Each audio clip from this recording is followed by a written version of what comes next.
As soon as you saw it, it's called an accidental handball because his arm wasn't open, but still a penalty. So could you give us your view of, because you had the privileged view of that moment? Yeah, as soon as I control the ball, I just try to shoot quick as possible, and then I saw his arm a little bit away of his body. That's why I asked for the handball, and then the ref gave to us, and then we score. And how's it been under Liam? Because you've played as a 10 and you played as a 9, but what are the differences that you felt so far? Yeah, I think now he's gonna use me more as a 9, but in the build-up I can be a 10. So yeah, I just try to do my best for the team. And Liam, he's the gaffer who always electric, always want us to play with intensity, and I think this has helped us to win the games. Yeah, it's sure working well for you, scoring and player of the match. Well done, Joao. Thank you. Of the 4:30, let's just show you what that does to the table. Chelsea go above Liverpool into 4th, 9 points behind Aston Villa.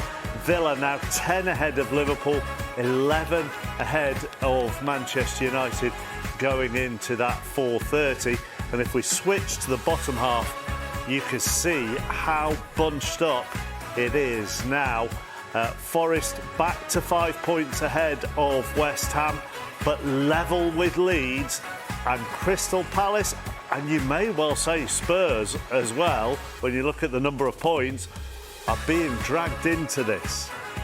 And Gary, we will look at that here in the studio. When we go back to that first goal, it was going so well for Palace, they were comfortable, and then they shot themselves in the foot. Yeah, they didn't. It was just organisation at the back, really. A little bit of a mix-up. You've got Brennan Johnson taking the kick. He's now in a defensive position here. Tyrick Mitchell here. Canvo on the side. He's in an attacking position initially, but his pass is just... God knows what he's thinking there, really. But the position of Mitchell, as Gary mentioned at half-time, is just so poor. But from Esteban, it is brilliant. He doesn't even give Mitchell an opportunity to think, should I make a tackle or not? Because you're always thinking, aren't you, in that situation, red card. So for him, absolutely fantastic. And Gary, the finish. Yeah, I agree. Like you said, he's just taking it away from the defender. It's so difficult for the defender to get tight, to get any sort of challenge in there. But yeah, sloppy goal from Palace's point of view. And then this was a well-taken goal by Joao Pedro. Canvo actually played him onside in the build-up to this, Gary, as well. It was, yeah. Shown composure there, hasn't he? The chop inside. And I think I've been there myself in Wharton's position. When you turn big and you turn your back on the ball, you just lose that yards, and it ends up that he's 2-3 yards away. And it's a simple finish for Joao Pedro. I thought was excellent second half. Let's look at the penalty then and the build-up to it. And Darren, England giving this. Now, we are told, Jamie, that if the ball is going goalwards and is going in, then that's why they give accidental handball and a yellow card. Because the fact that we are told it's heading towards the goal, so it negates other factors. We have been told that. We've been told that. It reminds me a little bit a couple of weeks ago of the Verts one at Fulham, where they tell you that it's right and the lines are a bit thick and think, oh, this is the first time I've ever heard that. And it almost feels like the first time I've ever heard that situation there. And also the yellow card. I mean, listen, whether OK, if they're saying that that's in the rule, OK, fine. It does hit his arm. It does stop the ball going towards the goal. So, OK, give a penalty. I don't understand why you get yellow carded for. I mean, what's he supposed to do? But, so, I mean... You know, they'll say if it was deliberate, a red card, yeah, but if it's not deliberate, we give a yellow card. It's just either a red card if it's deliberate. Yes. If it's not deliberate, there's no yellow card. Because you can't do anything about it. Nothing. Ridiculous. But in the laws, they say, well, non-deliberate is yellow. But if you don't know you're doing it, how do you get punished for doing something that you don't know what you've done, if that makes sense? Honestly, bizarre, Gary. I don't like it. I didn't like it at the time. I don't like it when I've seen it back. Now, there's certain angles that don't back up my argument. There was the fact of, from a defensive point of view, you're asking me to close you down as a striker with my arm here. It has to be. Because if it's here and it hits the body first and then the arm, surely the arm's in a natural position is my argument. So you're asking me to defend you like this. Yeah. If you don't take the shot straight away and you move the ball, I'm having to shut you down and move like this. It's so unnatural. I wasn't happy with it, to be honest. I don't think it was a penalty. But as you've just read out, And then we hammer defenders, don't we, Gary? If they're there with their hands behind the back, then we hammer them for constantly walking around like that. But there's a situation to block the ball where you might be a little bit like this. If you don't shoot first time and move the ball, then do I just keep running around like this? It's so unnatural. It's unbelievable. You naturally come out to block the ball. If his arm's here, I understand. The fact it's hit him here, or on the side, on his hip, and then hit his hand, is so harsh from my point of view. John Terry be knackered playing now, wouldn't he? The also fact of the matter is Chelsea were 2-0 up at that stage, and Liam Rosenior can take a lot of comfort for how they dealt with that second half, Chelsea. Chelsea, very good second half. Yeah, I was impressed second half. They stepped it up another gear. They controlled periods of the game. They were tidier on the ball, which is what I said at half-time. I was hoping they would be, and yeah, credit to Liam Rosenior and the Chelsea team. Another 3 points in the league for them. I suppose if Oliver Glasner's going to take anything from this, is 3-0 they didn't give up and they were still trying to go for it. And even when they pulled one consolation back, they were like, let's go again, Jamie. Yeah, I was speaking to Gary. We've been in that situation ourselves as sort of defenders where you're cruising and all of a sudden it feels a little bit panicky once this goal goes in. I mean, the goalkeeper's furious with Enzo Fernandez because he ends up on the floor and trips him up. That's who he comes running to here. Look, I mean, it's just listen, that's the frustrations. He wants his clean sheet. As I said, we've both been there as defenders. But you're not hanging on, but it's a little bit more nervous towards the end of the game, but that's natural. And Oliver Glasner will be furious, you would have thought, with Adam Wharton's second yellow card because of the next game that he will miss. Yeah, I think it's Nottingham Forest, isn't it? They play next. And when you're starting to look at the table, that's looking like a very important game for Crystal Palace. He's on a yellow card. He knows he is. And as soon as you go to the floor, go to the ground, you've got a huge problem. There wasn't a lot of contact in it, but as I said, the referee's got no option. 2 yellows in 5 minutes for Adam Wharton, so big win for... Tim Howard, Robbie Earle, Rebecca Lowe with you. Well, really good win for Chelsea. That's 4 wins out of 5 now for Liam Rosenior. You have to say it's a decent amount to start making a judgment that he started very well. Absolutely, and I think Liam Rosenior's pretty much worked out that people are going to have an opinion about his personality, but his job is to win football matches, and he won a football match today. His team were reasonably well set up. They weathered a little bit of storm that Crystal Palace came with, and they had the outstanding individual in Esteval, who scored a goal, created another, and is a special talent that he's going to have to manage. But the more you see of him, the better this kid gets. Could Palace go down?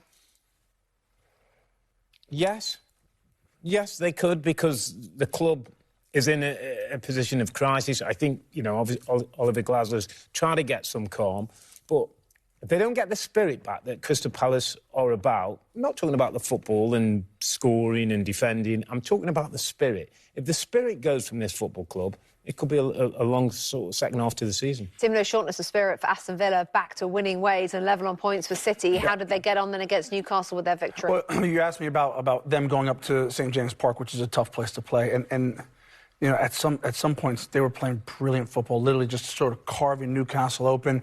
Again, Ollie Watkins. Anytime Ollie Watkins is at the end of a play, it's good for Villa. Buendia was really good, really talented, as we know, in terms of what he has in his locker, but he knit things together. They were on top of the game. They weren't really ever looking like they were hanging on. Really good performance, and gets them that much closer. Just real quick, Tammy Abraham. Welcome back. So, Liam Rosenior's second Premier League game in charge of Chelsea at half-time is 1-0 against Crystal Palace, which we'll show you in a moment. Their only effort on target, incidentally. However, before that, Palace were the better team. Could they have been in front through Jean-Philippe Mateta? Oh, well, certainly should have. This is a really big miss. 8 minutes in. Big miss. He's got half the goal to aim at. I mean, obviously, we've got one of the world's best goalkeepers in, so he can talk about the goalkeeper, but from a centre-forward's point of view, he's hit that right in the middle of the goal from about 8 yards out. And the old saying, hit the target all the time. No, you don't hit the target.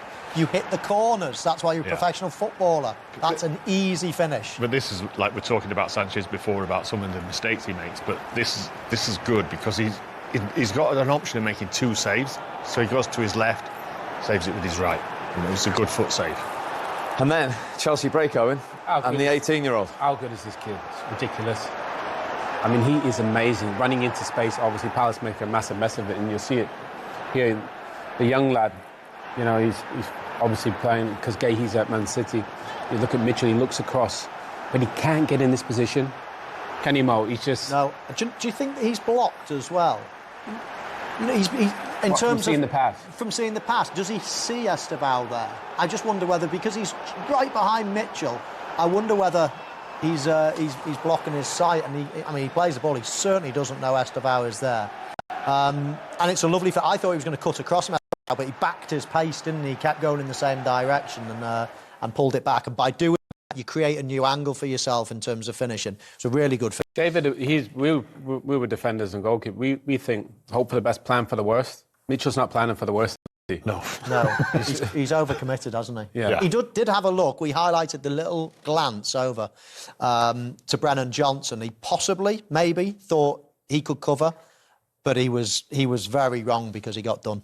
Now, 80 seconds prior to the goal, this incident happened involving Neto and Sarr. What did we think at the time, David?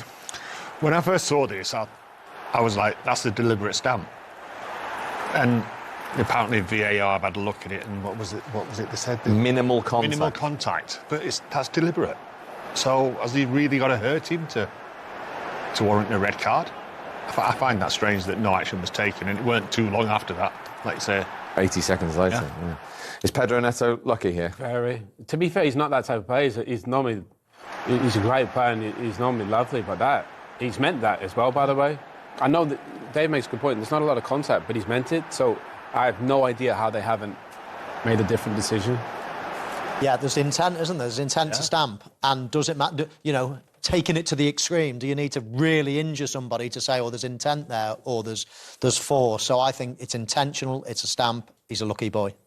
Well, Chelsea lead at Selhurst Park at the break by a 1-0, but this is all down to Crystal Palace and how they defended this, isn't it? Absolute mess from Crystal Palace's point of view, but brilliant goal from young Esteval. We mentioned him before the game. As I said, he looks a really special talent. We look at the situation behind the ball.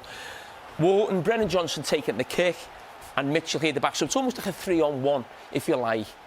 OK, now Adam Wharton goes to support, as he should do. He has a little look there, Mitchell, and doesn't speak. Yeah. This sums up footballers now. No communication. Brennan Johnson in that position, if he's going to get tight, has got to come round on the cover, and you're absolutely fine.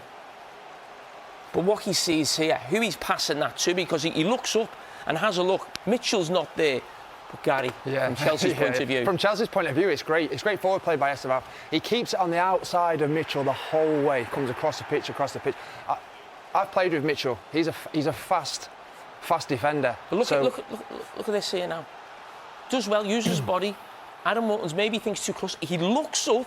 What he sees, I don't know. Yeah, no, I don't understand that either. Because his head's up the whole time. He's not looking down.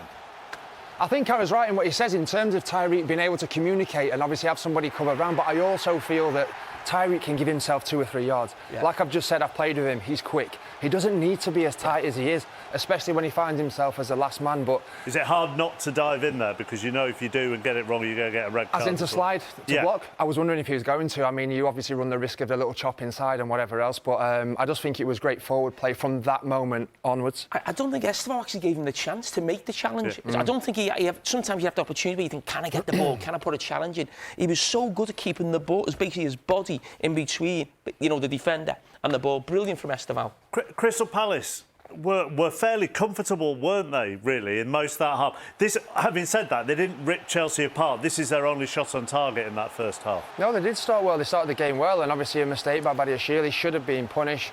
Mateta through one-on-one. What I would say is it is a good save, but he shouldn't have seen it. I think Mateta will clearly be disappointed with this one-on-one. 7 yards out, you would expect him to score from that.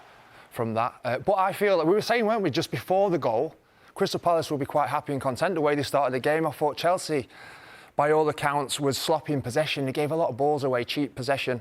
They gave away. Pressing was so-so, and I thought Crystal Palace would have been the happier of the two, apart from the goal. Apart from the goal. Yeah, I mean, he's always had a very good reputation as a coach. This is nothing new. You speak to people within the game, and they've always spoke highly of Liam. I mean, he's got a big job early in his career, which is great for him, and he's obviously going to prove one way or the other now. What I have noticed, 2 things in and out of possession.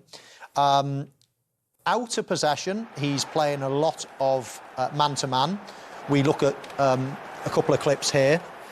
Even a centre-half, let's say, would be pushing and pushing and pushing. This is Chalobah in this situation, but they will stick man-to-man throughout. It won't be passing on or anything else like that. So we saw a centre-half in Chalobah there. We see Cucurella in this situation, happy to vacate their position at left-back. And most people would now say, right, that's a midfielder's job, but no, he continues. He leaves his job. Garnacho sort of fills in for him. Whether I'd be trusting Garnacho to play in a left-back is another question. But you see Cucurella is still highlighted here, and he stays there till the end. Until Chelsea win the ball, he will stay there. Now, this might pose a problem in future. You know, a Garnacho playing at left-back, if that ball went over the top. He wasn't too aware by this run there, put it that way. So we will see whether it hinders them in time, but we can just see a little brief snapshot of what they're doing out of possession. In possession, they're playing a lot inside, when they're playing into central areas. This one worked, but you can suggest, or maybe, you know, sense that it might not work all the time. Yeah, I mean, the problem is if you lose the ball there, you've got the easy pass out to Cucurella. Most teams would take that, but you try and slide it into these tight spaces. In a big game, that's a turnover. And if you want to be a world-class team, you have to minimise mistakes. That is kind of forcing mistakes. This is a really young team and a talented team, I agree. If he gets time, they could be something really special. I think the goalkeeping situation still needs to be addressed. And the big question Liam has is he going to get time? Chelsea could grow into win the Premier League. I do believe that with all these young talents that they have. They have some special players. If you look at that team there, you know, you think about Caicedo and Estevao. You know, Neto's been their best player. Joao Pedro is super talented. Enzo is super consistent. The goalkeeper they need to fix. And I just hope Liam gets time because he is a very good coach. But I think he has to adjust his tactics as well. It's nice to have a plan. You need a plan B if it's not working. I think with him being so clear on how he wants to play in and out of possession, teams are going to see that and look at that and make a game plan for that. And if you're jumping into midfield all the time, I think they're just going to play over top and play long. People will see that straight away with Cucurella going all that way, man marking the player. They will see that, they will spot that, and they'll definitely capitalise on that. You know, because you had that. I couldn't believe that when I just watched that. You know how far he went in and just left. He wasn't exactly sure either, was he? He was thinking. He had a few thoughts and went even further. Yeah. You know, so that will get highlighted by the opposition, no doubt.